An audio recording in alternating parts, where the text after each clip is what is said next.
kuliah ini, di mana Tuhan mengumpulkan kita bersama-sama, baik dari GPD Palapa maupun GPD Cilacap.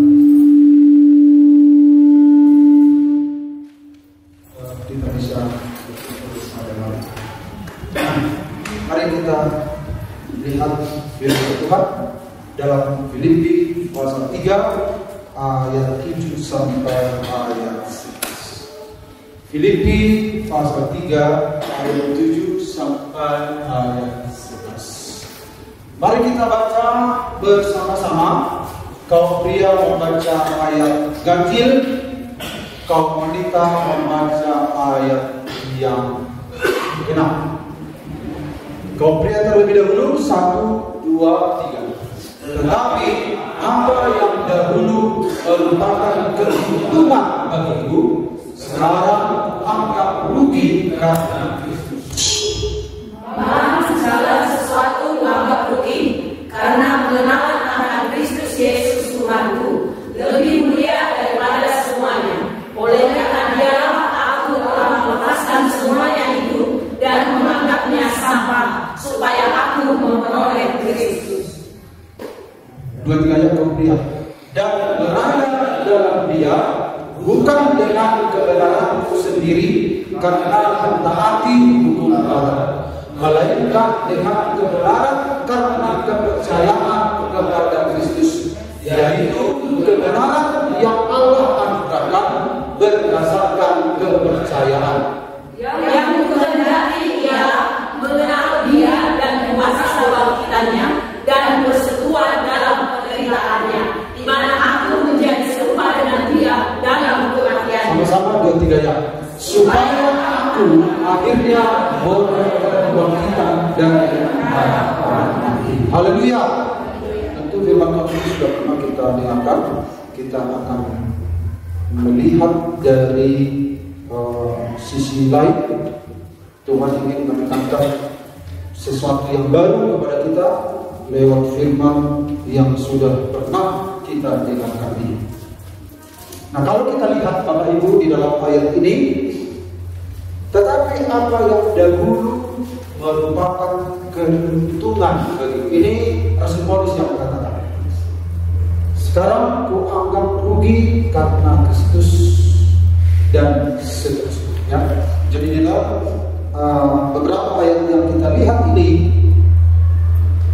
Tuhan ingin membuka pikiran kita lewat pengalaman Rasul Paulus. Dia mengungkapkan kebenaran dibandingkan dengan apa yang dia punya sebelumnya, ya. Nah, karena itu Bapak Ibu, langsung saja kita lihat tema firman Tuhan pada hari ini. Temanya adalah relasi dengan Kristus, sumber kehidupan Kristen yang sebenarnya atau yang sejati. Jadi Kristen yang hidup, Kristen yang sejati itu relasi dengan Kristuslah sumbernya, ya. Relasi dengan Kristuslah sumbernya. Jadi Kristen yang sebenarnya itu tidak bisa lepas dari hubungan dengan Kristus. Nah, mari kita lihat Bapak Ibu lebih jauh lagi. Ini kan kata-kata yang seringkali kita dengar, namun kita minta pada Tuhan supaya ada sesuatu yang Tuhan bukakan pada kita lewat kebenaran yang disampaikan oleh Rasul Paulus ini. Semua yang disampaikan Rasul Paulus ini adalah penyingkapan tentang bagaimana hidup yang diharapkan Tuhan bagi kita. Mari kita lihat yang pertama, Bapak Ibu. Kehidupan Kristen yang sebenarnya itu, yang sejati itu, Paulus mengatakan dalam ayat 7. Tetapi apa yang dahulu merupakan keuntungan bagi Rasul Paulus tidak melakukan kejahatan. Rasul Paulus di masa lalu sebelum kenal Tuhan bukan seorang pencuri, bukan bukan seorang pefitnah, bukan penjahat. Nah, tetapi kenapa disebut apa yang dahulu merupakan keuntungan bagimu? Nah, kalau andai kata Rasul Paulus dulu penjahat, perampok, orang bandel, kita dengan mudah bisa memahami. Jadi dia sedang membandingkan antara mendapatkan Kristus dan melepaskan yang lalu, masa lalu. Nah, masa lalu, kalau kita mengabarkan ini, kita dengan mudah bisa mengatakan, ketika aku percaya pada Yesus menjadi sebuah keuntungan dibanding dengan masa lalu saya mencuri, membunuh, berzina, merampok, kan mudah. Tapi persoalannya dia orang baik, dia itu orang jujur, dia orang taat. Berarti dia sudah punya pola hidup yang baik di masa lalu. Kalau kita kan punya pola hidup yang buruk, kita bisa langsung bersyukur aku punya Tuhan Yesus. Karena kita bandingkan dengan pola, kita sudah terpola pola dunia ini yang kita hidup di penjahat, pencuri, pembunuh, berfitnah, sombong, angkuh, hosok, teang, late, hotel dan lain sebagainya. Kita bisa langsung bandingkan dengan apa yang kita punya sejak lalu. Beruntung aku punya Yesus, begitu. Karena apa yang kita punya di masa lalu sebuah kerugian yang tadi saya bilang mencuri, membunuh dan lain sebagainya. Nah, yang sedang dimaksud Paulus, pola hidup yang dia jalani di masa lalu berbeda dengan kita. Dia baik, dia ramah, dia taat, dia rajin. Tetapi dia mengatakan yang dahulu merupakan keuntungan bagiku. Itu kan sebuah keuntungan. Orang baik kan sebuah keuntungan. Amin. Orang yang ramah sebuah keuntungan. Jadi di luar Kristus ada keramahan. Paulus sedang mengatakan di luar Kristus, sebelum kita terima Kristus, ada kebaikan yang disajikan oleh dunia. Orang bisa ramah, orang bisa bermurah hati. Jadi Rasul Paulus ingin mengatakan, kalau engkau bermurah hati ketika percaya pada Yesus, cek dulu itu kemurahan hati pola dunia atau karena Yesus yang menjadi penyebabnya. Itu yang sedang dicek oleh Paulus.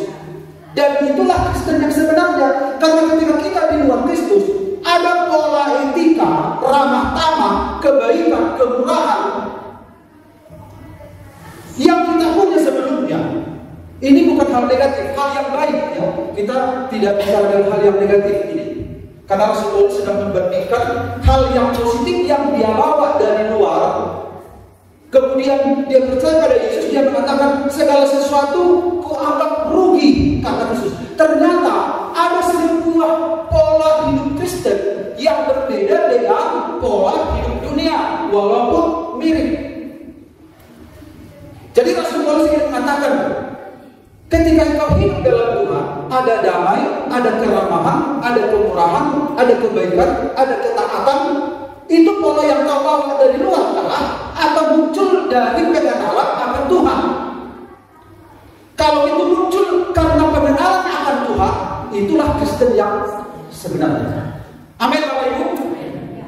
Tapi kalau pola itu yang kau bawa bukan karena Kristus yang menimbulkan itu dalam hidupmu, itu bisa menjadi sebuah hal yang munafik. Walaupun positif, tapi munafik. Kristen yang sejati itu yang dimaksud Paulus. Makanya satu hari kemarin hari yang beredar, tiba-tiba dia sama telepon kan. Waktu dia telepon pertama nangis. Anak di perantauan kalau nangis kan sedih kan. Kenapa kok nangis? Aku berdoa kata dia. Ada sebuah gambaran yang Tuhan tunjukkan kepada saya. Sambil cerita, dia nangis. Apa rupanya? Banyak orang percaya yang merasa kenapa? Banyak orang percaya tidak siap menukar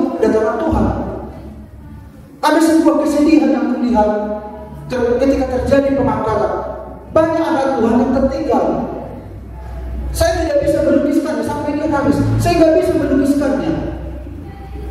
Karena banyak anak Tuhan merasa sudah menjadi Kristen, tapi masih pola dunia yang dia bawa. Bukan berdasarkan kebaharuan yang dikerjakan oleh Tuhan yang mengeluarkan pola ini. Bapak Ibu bisa bedakan. Jadi mari kita lihat Bapak Ibu. Jadi makanya Paulus mengatakan, tapi apa yang dahulu merupakan keuntungan bagimu. Keuntungan yang dimaksud bukan sesuatu yang negatif. Nah kalau yang jahat kan oke lah, Bapak Ibu kan bisa terima. Tapi ini yang positif, keuntungan yang dimaksud. Makanya kita cek dalam hidup kita. Keramah tamahan kita, dunia punya, itu Bapak Ibu, biksu-biksu ramahnya luar biasa. Kedermawanannya luar biasa, dermawan, punya kemurahan hati. Oh aduh, kita bangun rumah ibadah Kristen, kita bangun rumah ibadah Muslim, kita bangun. Orang yang dermawan itu gak peduli rumah ibadah apa. Artinya dia punya kedermawanan, dia punya kemurahan hati untuk membantu. Nah kemurahan hati yang dimiliki dunia ini samakah dengan kemurahan yang ditimbulkan oleh pengenalan akan Tuhan? Atau karena kebaikan dunia lah yang kita bawa ke gereja, seolah-olah itu adalah hasil dari hubungan dengan Kristus? Ternyata berbeda, Bapak Ibu. Ada orang penampilannya sukacita kan? Amin. Wah. Tapi ada sukacita yang ditimbulkan lewat hubungan dengan Tuhan. Ada kelemah lembutan di dunia ini. Ditampar dia, ya banyak. Ini hal yang positif. Tapi hal yang positif bagi Tuhan di dalam Tuhan harus dicek dulu. Karena itu Bapak Ibu, yang pertama sumber kehidupan yang sebenarnya adalah ternyata pola hidup eksternal. Itu pola hidup eksternal. Jadi semua yang dipunyai Paulus di masa lalu itu sebuah pola eksternal, pola luar. Ternyata pola luar dalam hal keselamatan tidak cukup. Apa kurangnya Rasul Paulus? Apa kurangnya? Dari standar sebelum percaya sama Yesus dibanding dengan kita sebelum percaya pada Yesus. Udahlah, gak usah lah sebenarnya, gak usah percaya pada Yesus sebenarnya Rasul Paulus. Kalau hanya berlomba untuk membuat pola, Paulus yang satu. Kalau berlomba, gak usah percaya pada Yesus, Paulus kumpul menciptakan pola kehidupan eksternal. Dia taat hukum Taurat, jadi dia membentuk eksternal itu membentuk pribadi Rasul Paulus.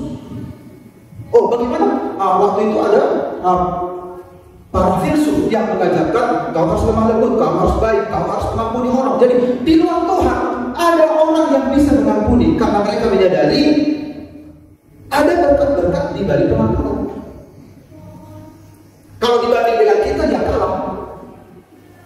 Tetapi yang Rasul Paulus ingin sampaikan itu adalah pola hidup eksternal yang tidak bisa menjadi dasar yang punya nilai ketika kita percaya pada Yesus. Makanya Paulus mengatakan, dahulu merupakan keuntungan bagiku, sekarang ku anggap rugi. Kenapa rugi? Kan itu hal yang baik. Itu hal yang baik. Sopan satu sebuah kekayaan dibanding dengan orang yang tidak santun, tidak sopan, ngomong pun gak bagus. Ini Rasul Paulus ngomongnya bagus, tata keramanya itu sebuah kekayaan seorang manusia. Tapi kenapa setelah percaya pada Yesus itu sebuah kerugian? Ternyata ada sebuah pola yang ditimbulkan lewat hubungan dengan Kristus yang berbeda dengan pola yang ku bawa dari dunia sana. Jadi kalau ada orang Kristen lemah lembut, baik, itu penting dalam hubungan sosial, tetapi akan terbakar ketika diperhadapkan dengan kebenaran Tuhan. Kita kan tidak mau bangunan kita terbakar. Amin Bapak Ibu. Kita tidak mau. Supaya tidak terbakar harus bersumber lewat hubungan sang kebenaran. Jadi jangan salah mengerti Bapak Ibu ya. Ini banyak orang sering salah mengerti. Di kampus pun salah mengerti sampai ibu ada yang gembala. Ada ibu bukan begitu maksud saya Bu. Mahasiswa yang lain juga bukan begitu maksud Bapak itu. Tapi kan begini-begini. Nah, jadi jangan mengerti ya. Ini firman. Ini kan apa ini Bapak Ibu? Tema Natal kita apa? Memiliki pengertian yang mendalam. Jadi ada kebaikan di luar sana Bapak Ibu. Agama-agama pun punya kebaikan. Malah kalah dengan kita. Tapi Paulus ingin membuka pikiran kita.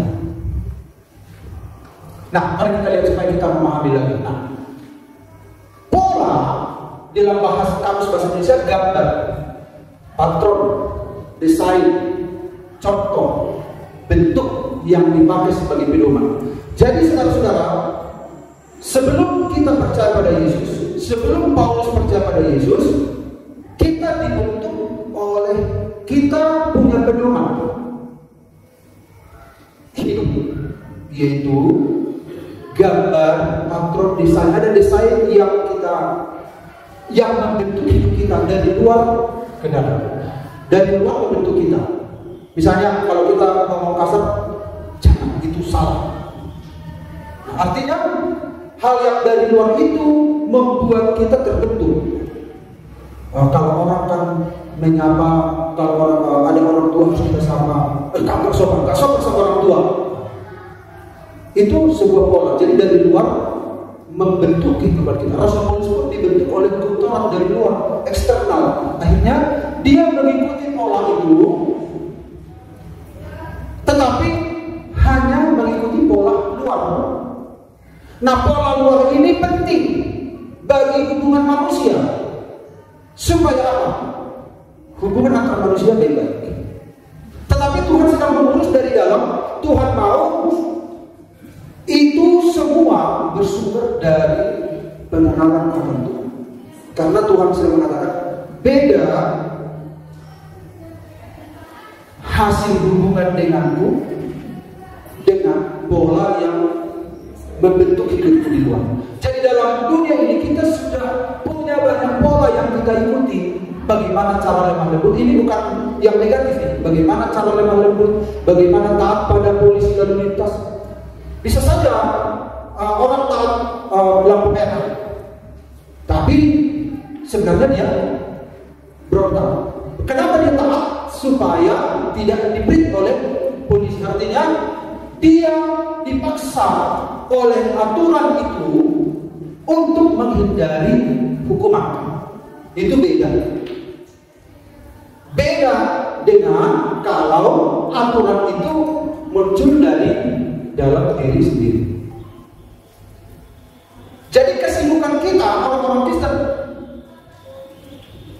mengkondisikan dengan pola itu supaya diterima masyarakat, supaya diterima dunia, dan tidak sedikit kita anggap pola itu sudah sesuai dengan yang Tuhan mau.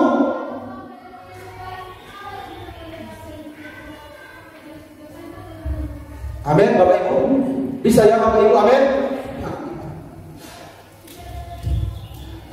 Jadi ada banyak, kita ini telah dibentuk di luar. Sebelum kita percaya pada Tuhan Yesus Kristus, kita sudah punya pola kebaikan, sudah punya pola harus hormat sama orang tua, kita tidak boleh beli. Itu hal-hal yang baik. Tapi ingat, agama-agama pun punya pola.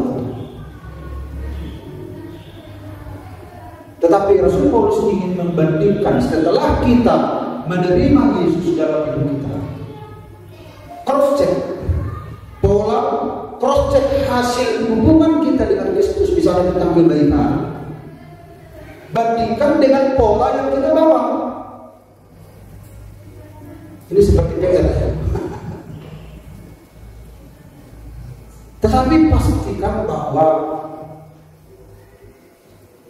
nanti kita lihat poin yang kedua lebih jauh ya. Nah, apa pola hidup eksternal yang membentuk Paulus? Disunat pada hari ke-8. Nah, dia mau tidak mau supaya memenuhi tuntutan, maka dia harus disunat hari ke-8. Itu sebuah kekayaan. Artinya dia menuruti hukum-hukum. Dia bukan orang bandel, dia ikut hukum, dia ikut peraturan dari bangsa Israel. Artinya dia orang pilihan, bangsa Israel itu pilihan. Artinya Paulus sudah mengatakan kamu bukan orang sembarangan, bukan seperti bangsa-bangsa lain yang penyembah berhala. Kamu orang Israel, keturunan Yakub, cucunya Abraham. Kemudian dikatakan dari suku Benyamin, dia memperjelas nenek moyangnya. Oh, kalau kau orang Israel, keturunan apalah kau dah? Suku apalah kau? Suku Benyamin, artinya jelas orang Ibrani asli. Tentang pendirian terhadap hukum Taurat, aku Farisi, artinya dia itu orang yang punya pengajaran. Jadi dia menganut paham. Kemudian dikatakan tentang kegiatan aku berani jemaat. Jadi di dalam agama itu dia punya aktivitas. Dia bukan orang mengaku. Dia membela agamanya. Untuk membela agamanya, dia harus membasmi orang-orang di luar agama Yahudi. Dia punya aktivitas. Dia bukan orang mengaku. Dia bukan orang yang malas. Dia orang yang gigih membela agamanya. Itu hal yang positif.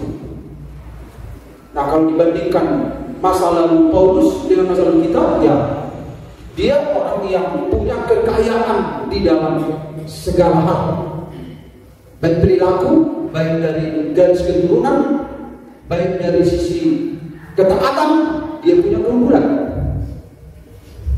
Tentang kebenaran dalam mentaati hukum Taurat, aku tidak bercacat. Jadi Bapak Ibu, faktor eksternal ini dia ikuti, akhirnya itu membentuk kehidupan. Nah, bentukan dari faktor-faktor ini setelah dia percaya pada Yesus, dia bandingkan dengan kebenaran yang dia terima. Ternyata dia katakan rugi. Ternyata rugi artinya adalah, saudara-saudara, dia itu merasa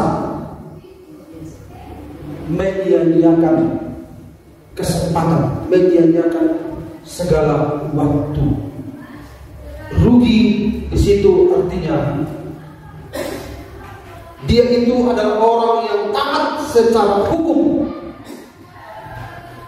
tetapi tidak cukup mendapatkan kehidupan yang benar di hadapan Allah. Jadi ternyata apa yang kubawa ini setelah berjumpa dengan Tuhan, ini tidak cukup. Malah rugi dikatakan. Tidak bisa untuk menjadi dasar diterima oleh Tuhan. Tidak. Paulus membandingkan. Jadi perbuatan jahat kita saja, kalau perbuatan jahat ya sudah jelas itu gampang kita bandingkan. Tapi segala kebaikan yang kita bawa dari luar, ini yang sedang dimaksud oleh Rasul Paulus. Pikirkan baik-baik. Kalau lanjut ya. Apa pola hidup eksternal yang membentuk ahli Taurat dan Farisi? Coba Matius 23, 25, 28, silakan. Coba dibaca dulu Matius 23, 25.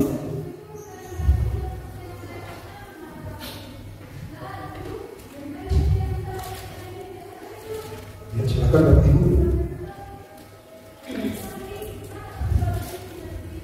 Matius 3 ayat 5 sampai 8. Celakalah kamu, hai ahli-ahli Taurat dan orang-orang Farisi, hai kamu orang-orang munafik, sebab cawan dan tinggal kamu bersihkan sebelah luarnya, tetapi sebelah dalamnya penuh rampasan dan kerakusan. Hai orang Farisi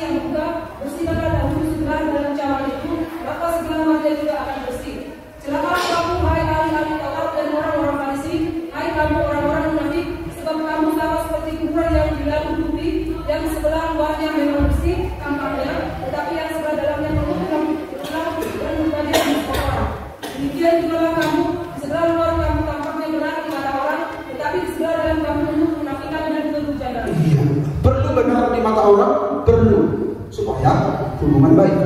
Tapi jika kita masuk kepada kebenaran Allah, yaitu Kristus, kebenaran ini akan menilai kita. Ternyata apa yang Yesus katakan? Kamu seperti kuburan yang dicamputi di luar. Kan itu bagus, indah di luar, dibentuk di luar indah. Tetapi jika dibandingkan dengan kebenaran Kristus, kamu munafik. Ternyata Tuhan mau luar itu harus berasal dari dalam. Itulah pola hidup eksternal yang membentuk. Jadi yang eksternal inilah, yang luar-luar inilah yang membentuk banyak hidup kita. Kenapa kau tidak melawan orang itu? Padahal kau kuatnya. Wah, takut aku nanti ditubuhi aku, apalagi aku lemah.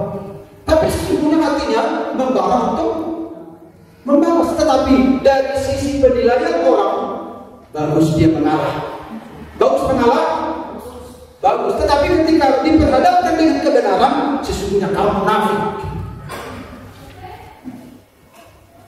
Mengalah yang maksud bukan mengalah dari penampilan luar, tetapi dari dalam keluar. Itu kekristenan yang sejati itu bersumber dari dalam.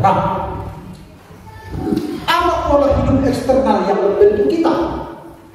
Ada ini bukan negatif ya, ini hal yang positif yang kita bicarakan ini, supaya kita bisa membandingkan hal yang positif yang dimaksud oleh Tuhan.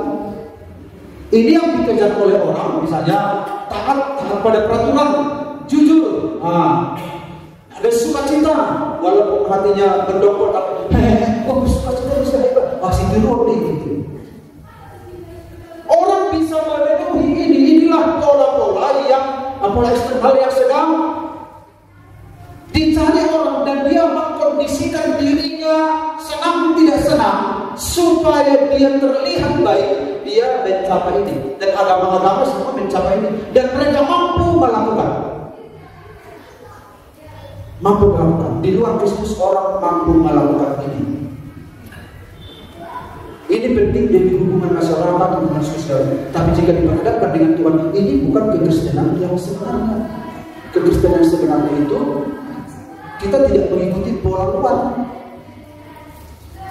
Kita tidak dibentuk oleh standar dunia. Kita dibentuk oleh standar kebenaran yang ada dalam hidup kita. Makanya Paulus katakan, wah, ternyata segala kesalahan manusia, walaupun standarnya tinggi, bagaikan kain kotor di hadapan Tuhan dibanding dengan kebenaran yang dia punya. Makanya dia katakan, ku anggap rugi. Malah dikatakan, ku anggap sampah. Sampah itu kotoran. Jadi pola-pola hidup dunia yang walaupun berguna, jika dibanding dengan kebenaran Allah, itu bagaikan tidak berguna.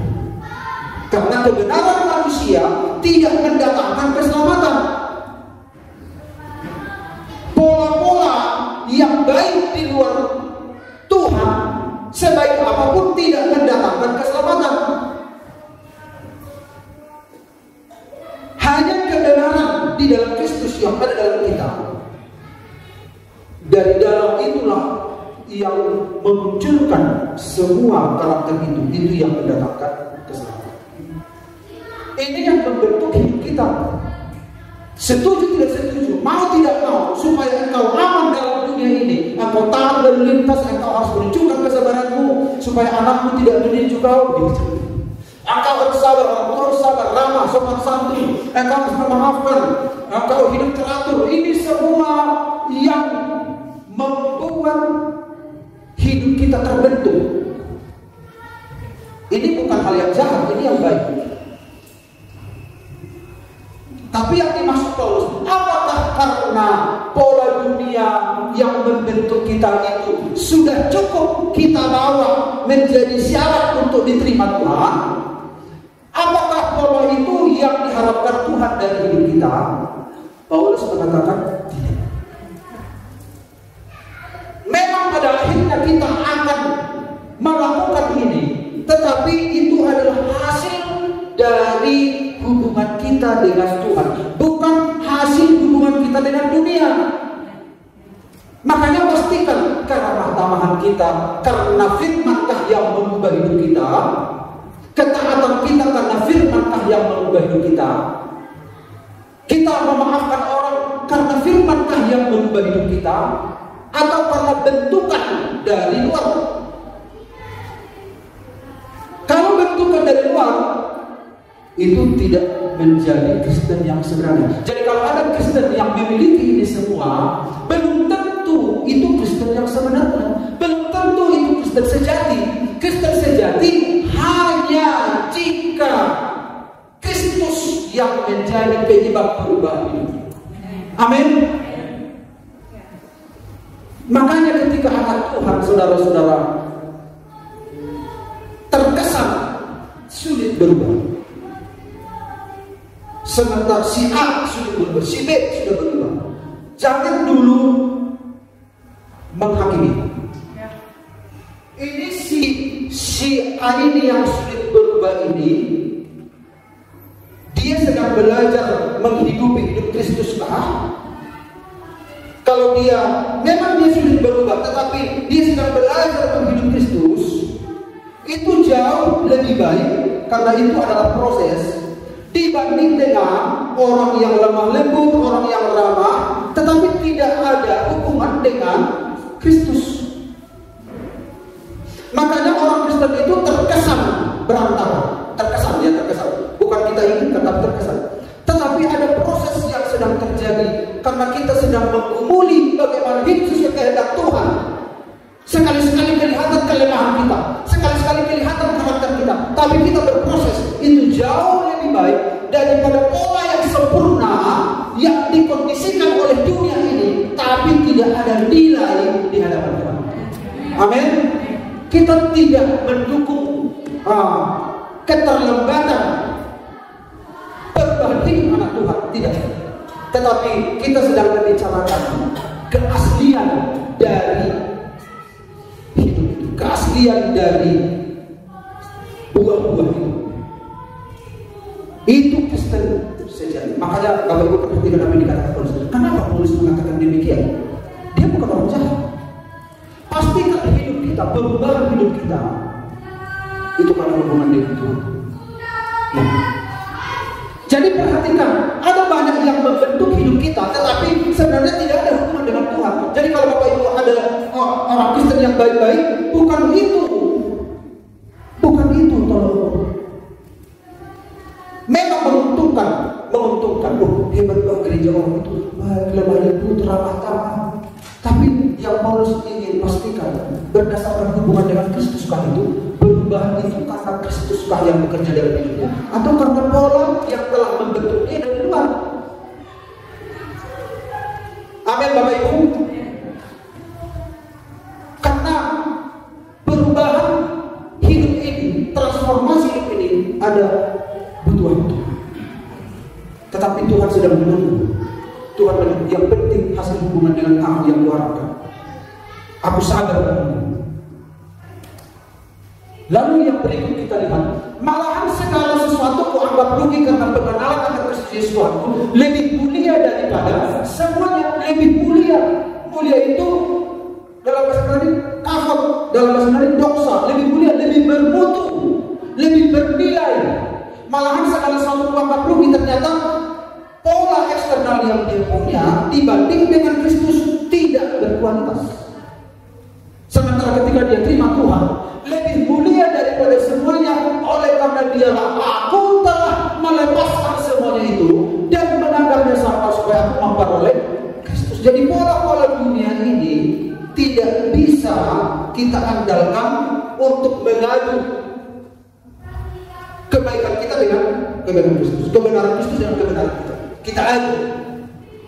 Lalu kita mengatakan kepada Tuhan, aku punya kebenaran, aku punya pencapaian, tata krama kehidupan duniawi, hukum-hukum yang baik. Apakah ini tidak berguna di hadapanmu? Terimalah aku. Tuhan tahu, akulah kebenaran. Engkau harus, kalau kau ingin sebuah pola, itu harus lewat hidupku. Harus lewat hidup. Karena pola-pola dunia ini, ya pola-pola hidup manusia, filsuf kan, itu kan pemikir-pemikir luar biasa. Tokoh-tokoh agama, Mahatma Gandhi dan sebagainya. Mereka itu tokoh-tokoh yang punya pola-pola kehidupan yang punya standar tinggi. Tetapi jika dibandingkan kebenaran Tuhan, tidak. Nah itu masih pola yang baik. Bagaimana yang jahat? Bagaimana yang jahat? Kita kan dibentuk pola dunia ini baik, kejahatan, bagaimana cara mencuri, bagaimana cara. Kita tidak sedang membicarakan dengan yang positif yang punya dunia, sedang diperhadapkan dengan yang Tuhan punya. Ternyata yang dari dunia tidak sebanding dengan apa yang Tuhan punya. Kalau Tuhan mau kita hidup lewat kebenaran yang tinggal dalam kita, lalu kita memiliki kehidupan, kan judulnya tadi kehidupan. Kehidupan itu berarti seputar kehidupan, baik tata krama, cara hidup dan lain sebagainya. Semua di situ. Kalau disebut kehidupan ya semua di situ. Harus bersumber dari kebenaran. Nah, bukan dengan dan berada dalam dia, bukan dengan kebenaranku sendiri karena mentaati Taurat. Jadi Rasul Paulus menyadari dia mendapatkan pola kehidupan, dia dibentuk oleh pola hukum dari luar. Dia dibentuk begitu. Kalau kau dihukum karena Taurat kau hukum. Orang taat pada undang-undang karena takut hukuman. Kan karena takut hukuman. Orang takut mencuri kan, akhirnya orang itu gak mencuri, dia bisa menahan dirinya tidak mencuri. Nah harus ditelusuri kenapa dia tidak mencuri. Di hadapan hukum, di hadapan masyarakat tidak ada bukti mencuri. Dia lolos, dia baik, orang Kristen dia baik. Di hadapan dengan kebenaran, kau mencuri karena apa? Kau dibentuk oleh hukum, karena kau takut dibully, karena kau takut disebut anak Tuhan, maka kau mengkondisikan dirimu, aku adalah GPDI, lalu kau dikondisikan itu tanpa perubahan dari dalam, tanpa sebuah kesadaran bahwa seorang anak Tuhan itu memang tidak melakukan demikian, atau karena kau takut jalan GPDI Paranormal tidak mencuri. Kan beda Bapak Ibu, amin? Amin, bisa dibedakan. Jadi kita dibentuk oleh itu semua, tetapi Tuhan bilang kita harus dibentuk oleh kebenaran. Nah, melainkan dengan kebenaran karena kepercayaan, yaitu kebenaran Allah yang anugerahkan berdasarkan kepercayaan. Dan jadi yang kedua, kehidupan Kristen yang sejati itu adalah relasi dengan Kristus adalah inti. Itu yang dikatakan Rasul Paulus. Makanya Paulus mengatakan, bagiku hidup adalah Kristus, mati adalah kehidupan. Intinya, pusatnya. Jadi Kristen yang sebenarnya itu hubungan dengan Kristus itu inti. Semua dipertalikan dengan Kristus. Ini kita memaafkan karena hubungan kita dengan Kristus kah? Atau karena takut kita dituduh tetangga, masa GPD Paranormal itu gak mau mengampuni? Akhirnya kita terpaksa mengampuni. Supaya apa? Supaya cocok dengan GPD Paranormal harus mengampuni. Kita dibentuk pola itu, tetapi yang Tuhan mau, kau mengampuni karena kau sudah tahu kebenaran, ada kehidupanku mengubah kehidupanmu, atau tolong ukur dunia yang membentuk engkau, atau kehidupanku yang mengubah dirimu. Dulu tidak bisa mengampuni jadi bisa. Kan beda. Kristus mengubah hidup kita jadi bisa mengampuni, atau hukum yang mengkondisikan kita, memaksa kita supaya mengampuni. Kan beda. Tuhan mau kebenaran yang mengubah hidup kita. Itu yang ketika dibakar oleh api itu akan terlihat murni. Itu yang Tuhan harapkan. Makanya visi gereja kita perubahan hidup yang semakin serupa dengan Yesus. Perubahan hidup. Kita mengasihi pasangan kita bukan karena kita takut dituduh jemaat GPD Paranormal itu berkelahi suami istri. Nah karena kita takut GPD Paranormal dituduh pasangan tukang berkelahi, akhirnya kita menahan diri supaya tidak berkelahi. Kita tidak mau berkelahi karena kebenaran mengubah hidup kita. Kita mengasihi pasangan kita dengan tulus, walaupun ada kekurangan, akhirnya perkelahian tidak terjadi. Beda perubahan dari dalam keluar atau yang dari luar menjadi pola hidup kita, memaksa kita melakukan sesuatu. Bagi dunia itu memang penting, tetapi bagi Tuhan tidak ada nilai. Tuhan ingin semua perilaku kita berdasarkan hubungan kita dengan Sang Pokok Anggur yang benar. Nah, saudara-saudara, Yesus berkata, tinggallah di dalam aku, karena di luar aku kamu tidak bisa berbuat apa-apa. Yesus adalah pokok anggur yang benar. Tinggal di dalam aku. Nah, ketika kita tinggal di dalam Dia, maka kita berubah. Di luar Tuhan kita bisa menciptakan sesuatu yang indah, tetapi dari sudut pandang Tuhan itu mati, tidak punya nilai, tidak punya kehidupan. Dunia bisa membuat pola-pola yang indah, malah kadang lebih indah dari asli. Perilaku keramah tamahan, kelemah lembutan, kesabaran, pola itu bisa ditiru dunia, memberi dan seterusnya. Tapi itu sebuah tindakan yang terpola sesuai dengan ukuran dunia, gambaran dunia yang kita tiru supaya kita terlihat aman. Tapi jika diperhadapkan dengan kebenaran, itu akan terbakar seluruhnya. Tapi Tuhan berkata, tinggallah di dalam aku. Nah, ketika kita tinggal di dalam pokok anggur yang benar, maka kehidupan Kristuslah yang mengalir dalam hidup kita. Akhirnya sesuai dengan buah yang Tuhan harapkan. Relasi dengan Kristus adalah inti. Inilah relasi itu, hubungan dengan Tuhan. Di luar aku, kamu tidak bisa berbuat apa-apa. Jadi apa-apa yang didapat Paulus, bukankah itu sesuatu yang hebat?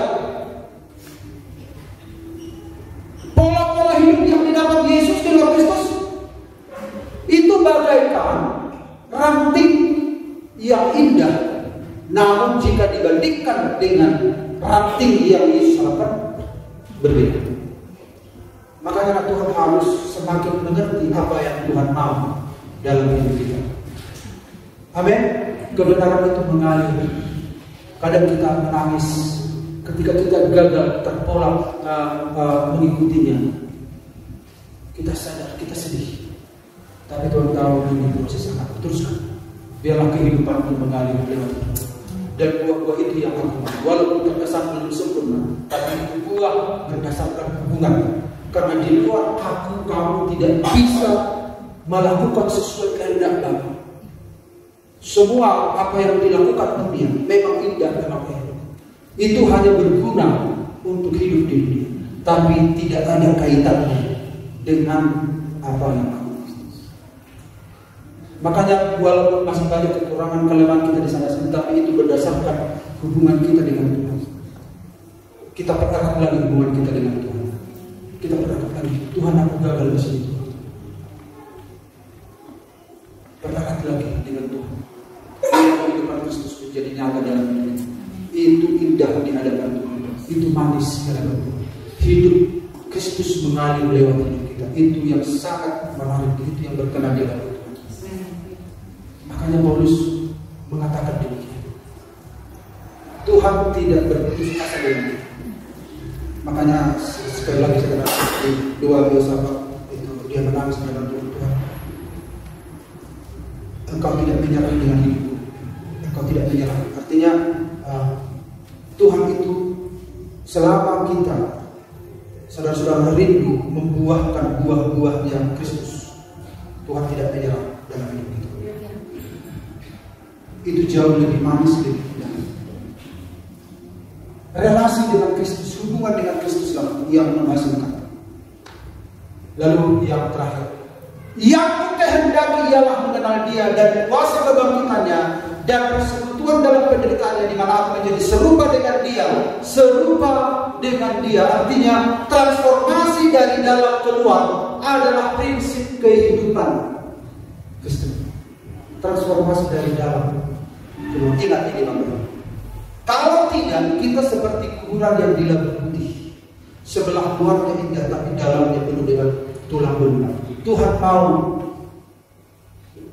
cat warna putih itu berasal dari dalam. Keindahan luar itu berasal dari dalam.